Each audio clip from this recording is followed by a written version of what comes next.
Olá, eu sou a doutora Rosana Paiva, infectologista e especialista em saúde pública. Hoje vou falar um pouquinho sobre essa saída gradativa do isolamento.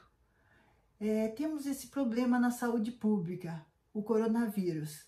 Temos muitas hipóteses para essa saída, mas nenhuma solução boa que não traga desvantagens.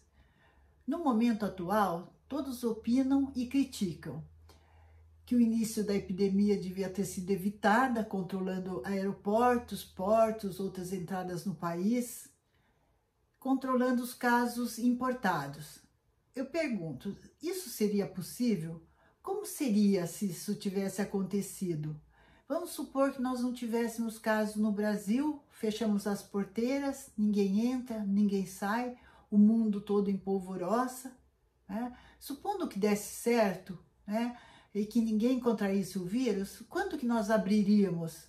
Como que ficaria a nossa situação frente aos países que fechamos a porta na cara? Preciso continuar? Não seria uma boa solução, não é? Com certeza o vírus entraria no país mais tarde do que cedo. Nesse evoluir da epidemia, os governadores de muitos estados tomaram a medida do isolamento social, o chamado lockdown, permitindo só os chamados serviços essenciais, e essa tomada, na minha opinião, foi precoce.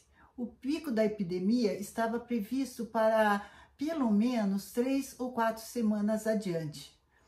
Agora nós estamos diante do dilema de manter a quarentena em que estamos ou fazer uma volta seletiva ou uma volta no isolamento vertical. São duas opções, né, com vantagens e desvantagens, né, isso é com riscos, né? Na minha opinião, o caminho vai ser sair da quarentena em ação planejada, gradativa, até atingir o recomendado do isolamento vertical, ficando só os idosos portadores de doenças crônicas e de imunodeficiência. Nós não conhecemos esse público de portadores de doenças crônicas e nem de imunodeficiências, mas ele deve ser mapeado e poupado. Aprendemos que no período a ter menos contato com o vírus. Então, assim, o vírus não depende só dessa carga viral, mas depende do meio ambiente, que são através dos contatos, né, e da resistência do hospedeiro. A maioria de nós tem resistência e o organismo é imunocompetente. No dia a dia, nós vivemos vencendo outros vírus, bactérias e fungos que entramos em contato. Temos medo, é um vírus novo, conhecemos a letalidade e o poder de gravidade. Não temos alternativa a não ser o enfrentamento pelos grupos mais jovens e fortes, pois vacina só em 2021. E como o da gripe influenza, que provavelmente não vai ser de indicação para todos dentro da rede pública, mas para os grupos de risco. Medicamento, estão aguardando os resultados.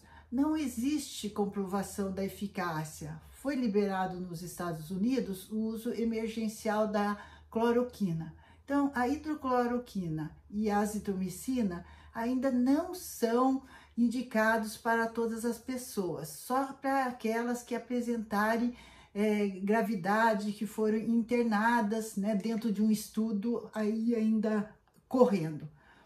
Testes, os especialistas e políticos estão recomendando nesse momento aqui no Brasil milhões e bilhões de testes rápidos para todos. Resolve? Não. Quem resultar negativo hoje, amanhã ou depois pode estar positivo. Então eu recomendaria para quem tivesse sintomas, né? Assim como a gente recomenda o isolamento, né? Então aquele que não tiver necessidade e mantiver a calma, o isolamento é suficiente. Testes falsos negativos existem, né? Até por isso que o presidente fez 2 testes. Li que tinham recomendado 3, né? Ele só fez 2, né? Li situações em que precisaram fazer 6 testes até o último dar positivo.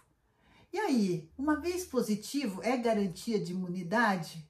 Na maioria, mas foi estimado que uma porcentagem de pessoas, cerca de 14%, pode apresentar-se novamente positivas. E quem são essas pessoas? Nós não conhecemos. Então, muitas incertezas estão norteando as nossas condutas que daqui para frente mudam.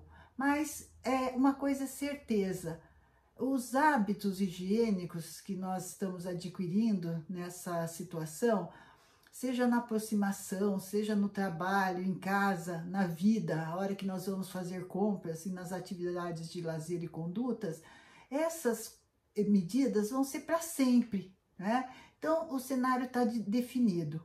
Vamos nos preparando, vencer o medo e assumir a razão e o bom senso. Vamos acompanhando, torcendo para que acertem as medidas e que a economia caminhe mesmo que a passos lentos. Ela só não pode parar.